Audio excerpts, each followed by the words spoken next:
Hello, ఇప్పుడు నేను పాలకూర పప్పు ప్రిపేర్ చేస్తున్నాను. ఫస్ట్ దానికి గాను కందిపప్పు తీసేసుకొని మంచిగా కడిగేసుకొని నానబెట్టుకోవాలి.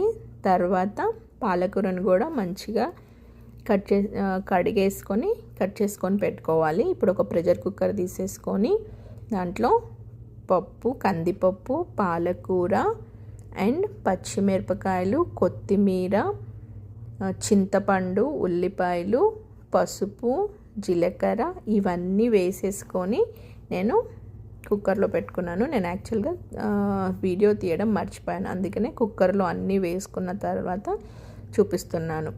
ఉల్లిపాయలు, పచ్చిమిర్చి అండ్ కొద్ది చింతపండు అండ్ పసుపు, చాలా కొత్తిమీర కూడా ఎక్కువ వేసుకున్నాను. ఇవన్నీ వేసేసుకొని వాటికి తగినంతగా మునిగేలాగా నీళ్ళు పోసుకోవాలి. అండ్ దీంట్లో నేను కొద్దిగా అల్లం వెల్లుల్లి పేస్ట్ కూడా వేసాను. అది మేబీ అది కనబడట్లేదు.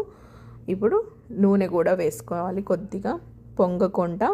ఇవన్నీ వేసేసుకున్న తర్వాత ఇప్పుడు ఇంకా విజిల్ పెట్టేసుకొని, చూసారా మంచిగా ఉడికిపోయింది. ఉడికిపోయిన తర్వాత ఇప్పుడు దీంట్లో తగినంత కారం వేసేసుకొని మంచిగా స్మాష్ చేసేసుకోవాలి. మంచిగా స్మాష్ చేసేసుకొని ఇంకా దీనికి ఇప్పుడు ఉప్పు అవన్నీ చూసేసుకోవాలి. ఉప్పు కూడా వేసాను, నేను ఉడికేటప్పుడే ఉప్పు కూడా వేసాను.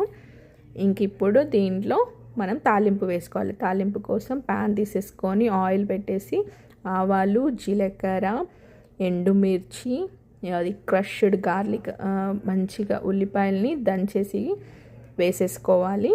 దీంట్లో ఇంకా ఎండుమిర్చి, కరివేపాకు, ఇంగువ వేసేసుకొని ఇంక ఇవన్నీ మంచి తాలింపు అంతా అయిన తర్వాత మనం పప్పులో వేసేసుకొని మూత పెట్టేసుకుంటే అంతే, కలిపేసుకొని ఎమ్మి పాలకూర పప్పు రెడీ.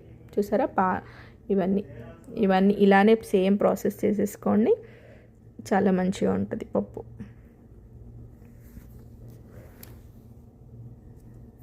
అండ్ తాలింపు మాడిపోవద్దు. తాలింపు మాడిపోకుండా అన్నీ వేసేసుకొని ఇంకా ఈ పోపుని తీసుకెళ్ళి మనం ఆల్రెడీ స్మాష్ చేసుకొని బాయిల్ అయిన పప్పులో వేసేసుకోవడం అంతే.